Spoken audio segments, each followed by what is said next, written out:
ശരി, രാജു എബ്രഹാം മുൻ MLA CPI നേതാവ് നമ്മോടൊപ്പം ടെലിഫോണായി. ശ്രീ രാജു എബ്രഹാം, ഈ കാര്യത്തിൽ കുടുംബത്തിന്റെ ആശങ്ക എന്ന് പറയുന്നത് ശരിയാമുള്ള അന്വേഷണം നടക്കുന്നില്ല എന്നതായിരുന്നു. അത് ചൂണ്ടിക്കാണിച്ചുകൊണ്ടാണ് അവർ CBI അന്വേഷണം വേണമെന്ന് ആവശ്യപ്പെട്ടുകൊണ്ട് ഹൈക്കോടതിയെ സമീപിക്കുകയും ചെയ്യുന്നത്. പക്ഷേ ഇപ്പോൾ ഹൈക്കോടതി CBI അന്വേഷണം വേണ്ടതില്ല എന്ന് പറയുക വഴി കുടുംബത്തിന്റെ ആധികൾ അസ്ഥാനത്താണ് എന്ന് വന്നിരിക്കുന്നു എന്ന് പറയുമോ താങ്കൾ? ഇല്ല, കുടുംബത്തിന് ആശങ്ക ഉണ്ടാവുന്നതിൽ ഞങ്ങൾ കുറ്റപ്പെടുത്തുന്നില്ല. സ്വാഭാവികമാണ് ആ കുടുംബത്തിന് ആശങ്ക ഉണ്ടാവുന്നുണ്ടെങ്കിൽ. പക്ഷേ CPM-നെ സംബന്ധിച്ചിടത്തോളം ഈ കേസ് കേരളത്തിലെ പോലീസ് വളരെ ആത്മാർത്ഥതയോടെ വളരെ ഏറ്റവും നല്ല മികച്ച നിലയിൽ അന്വേഷിക്കുന്നത് കൊണ്ടാണ് ഹൈക്കോടതി പോലും ഈ അന്വേഷണം തുടരട്ടെ എന്ന് പറഞ്ഞത്. കാരണം ഈ കേസിന്റെ ഇതുവരെയുള്ള എല്ലാ നടപടികളും ഹൈക്കോടതി പരിശോധിച്ചു. ഏതെങ്കിലും കാര്യത്തിൽ വീഴ്ചയുണ്ടായിട്ടുണ്ടെങ്കിൽ സ്വാഭാവികമായും ഹൈക്കോടതി ഈ കേസ് CBI അന്വേഷണത്തിന് വേണ്ടി നൽകിയേനെ.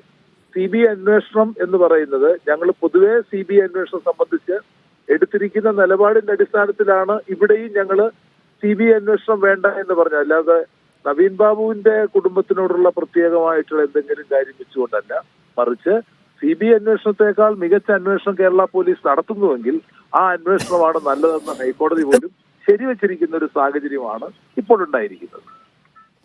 ശരി, CBI ഇപ്പോൾ നടക്കുന്ന അന്വേഷണം ശരിയാവണ്ണം നടക്കുന്നുണ്ട് എന്ന് കോടതി ശരിവെക്കുന്നു എന്നാണ്. താങ്ക് യു ശ്രീ രാജു എബ്രഹാം, താങ്കളുടെ പ്രതികരണത്തിന്. മുസ്തഫ, തുടരാം. ഇതിനകത്ത് കോടതി എന്തൊക്കെ വളരെ കർക്കശമായ വ്യവസ്ഥകൾ വെക്കുന്നുണ്ട് എന്ന് പറയാമോ? ഇപ്പോൾ ഈ മേൽനോട്ടത്തിന് ഒരു പുതിയ ടീം വരുമെന്ന് നമ്മൾ മനസ്സിലാക്കുകയാണ്. അപ്പോൾ കുടുംബത്തെ കൺവിൻസ് ചെയ്യാൻ അല്ലെങ്കിൽ കുടുംബത്തിന്റെ ആശങ്കകൾ CBI അന്വേഷണം ഇല്ലാതെ തന്നെ പരിഗണിക്കാൻ കോടതി എന്തുമാത്രം ഇതിനകത്ത് ഇടപെട്ടിട്ടുണ്ട്?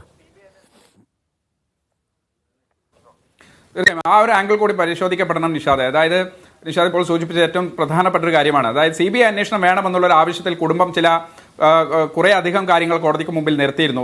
സുപ്രധാനമായ ചില പോയിന്റുകൾ, ഒന്ന് കൊലപാതകമാണ് എന്നുൾപ്പെടെയുള്ള സംശയങ്ങൾ തള്ളിക്കളയാനാകില്ല. കാര്യം മരണവുമായി ബന്ധപ്പെട്ട അതോടൊപ്പം തന്നെ വീട്ടുകാരുമായി സംസാരിച്ച് ട്രെയിൻ കയറാൻ നിന്നൊരാൾ അതിനിടയിൽ ആരൊക്കെ സംസാരിച്ചു എന്നതുൾപ്പെടെയുള്ള വിശദമായ കാര്യങ്ങൾ കോടതിയിൽ കുടുംബം ചില സംശയങ്ങളാണ് ഉന്നയിച്ചിരുന്നത്. ഇതൊക്കെ സംശയങ്ങളല്ലേ എന്ന് കോടതി സൂചിപ്പിച്ചിരുന്നു. വ്യക്തമായ ഏതെങ്കിലും തരത്തിലുള്ള തെളിവുകൾ കയ്യിലുണ്ടോ എന്നുൾപ്പെടെയുള്ള കാര്യങ്ങൾ കോടതി ചോദിക്കുകയും ചെയ്തിരുന്നു. പക്ഷേ അപ്പോഴും ആ കുടുംബത്തെ ചേർത്ത് നിർത്തുകയാണ് കോടതി. അതായത് കുടുംബത്തിന്റെ ആവശ്യങ്ങൾ കൂടി പരിഗണിച്ചു വേണം ഈ പ്രത്യേക അന്വേഷണ സംഘത്തിന്റെ അന്വേഷണം മുന്നോട്ട് കൊണ്ടുപോകാൻ. പ്രത്യേകിച്ച് കോടതി പറയുന്നത്, നിലവിൽ ഈ കുടുംബം ഉന്നയിച്ചിട്ടുള്ള കാര്യങ്ങൾ ആ കാര്യങ്ങൾ കൂടി പരിഗണിച്ചു വേണം അന്വേഷണം മുന്നോട്ട് കൊണ്ടുപോകാൻ എന്ന് SITക്ക് കൃത്യമായി തന്നെ നിർദ്ദേശം നൽകുന്നുണ്ട്. ഒപ്പം തന്നെ നിഷാദ് സൂചിപ്പിച്ച മറ്റൊരു കാര്യം, അന്വേഷണ ചുമതല കണ്ണൂർ DIGക്ക് നൽകുന്നു. അതായത് നിലവിലുള്ള അന്വേഷണ സംഘത്തലവനെ ഒരു സൂപ്പർവൈസിംഗ് പവർ കണ്ണൂർ DIGക്ക് നൽകുകയാണ്. സ്വാഭാവികമായും ഒരു പക്ഷേ ആ തരത്തിൽ ഈ അന്വേഷണ സംഘത്തിന്റെ കെട്ടും മട്ടും ഭാവവും ഒക്കെ ആ രൂപത്തിൽ വീണ്ടും റീഫോർമുലേറ്റ് ചെയ്യപ്പെടാമെന്നുള്ളൊരു സാധ്യത തള്ളിക്കളയാനാകില്ല. അതല്ലെങ്കിൽ പിന്നീടുള്ള മറ്റൊരു സാധ്യത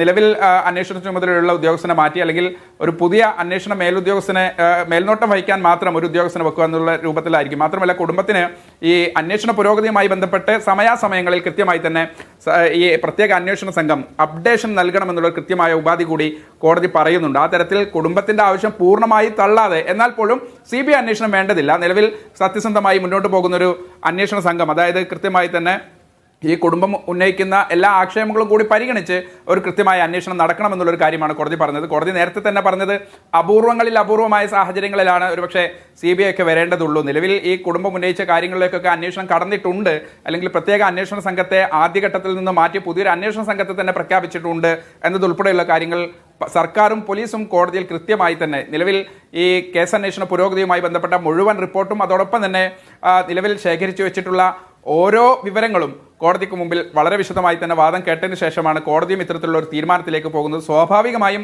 ഈ കുടുംബം ഉന്നയിച്ച ഓരോ ആക്ഷേപങ്ങളും അക്കമിട്ട് പോലീസ് കണ്ടംപ്റ്റ് ചെയ്തതിന് ശേഷമാണ്, അല്ലെങ്കിൽ അതിനെ പൂർണ്ണമായും നിഷേധിച്ചതിന് ശേഷമാണ് പിന്നീട് പോലീസ് കൃത്യമായി തന്നെ ഒരു സ്റ്റാൻഡ് 100% ഈ കുടുംബം ഉന്നയിച്ച എല്ലാ ആക്ഷേപങ്ങളും പരിശോധിക്കപ്പെടും, ആ തരത്തിൽ തന്നെയാണ് അന്വേഷണം മുന്നോട്ട് കൊണ്ടുപോകുന്നത് എന്നുൾപ്പെടെയുള്ള കാര്യങ്ങൾ. മാത്രമല്ല കുടുംബം ഉന്നയിച്ച ചില വസ്തുതാപരമായ ചില കാര്യങ്ങൾ, അതായത് ഈ ഇൻക്വസ്റ്റ് നടപടികൾക്ക് കുടുംബത്തിന്റെ സാന്നിധ്യം ഉണ്ടായില്ല, മാത്രമല്ല പരിയാരം മെഡിക്കൽ കോളേജിൽ പോസ്റ്റ്മോർട്ടം നടപടികൾ നടത്തരുതെന്നതുൾപ്പെടെയുള്ള കാര്യങ്ങളൊക്കെ കുടുംബം വളരെ വിശദമായി തന്നെ ഒരു ആക്ഷേപമായി ഉന്നയിച്ചിരുന്നു. അത് ചില സംശയങ്ങളും ഗൂഢാലോചനകളും ഇതിന്റെ പിന്നിലുണ്ട് എന്നതുൾപ്പെടെയുള്ള കാര്യങ്ങൾ ഈ കുടുംബം ആദ്യഘട്ടത്തിൽ കോടതിയിൽ ഉന്നയിച്ചിരുന്നു. മാത്രമല്ല അതിൽ വിശദമായി വാദം കേൾക്കുകയും ചെയ്തു.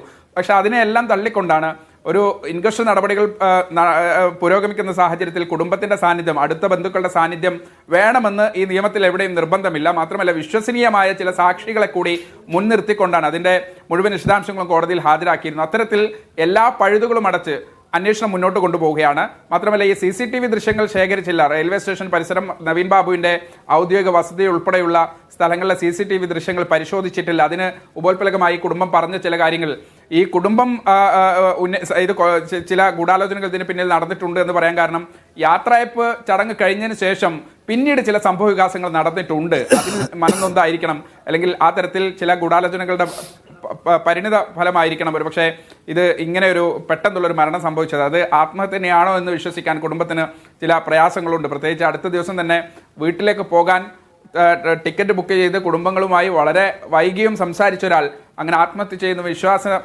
വിശ്വസിക്കാൻ കഴിയുന്നില്ല എന്നതുൾപ്പെടെയുള്ള കാര്യങ്ങൾ ഈ കോടതിക്ക് മുമ്പിൽ കുടുംബം വളരെ വിശദമായി തന്നെ വാദിച്ചിരുന്നു. എന്തായാലും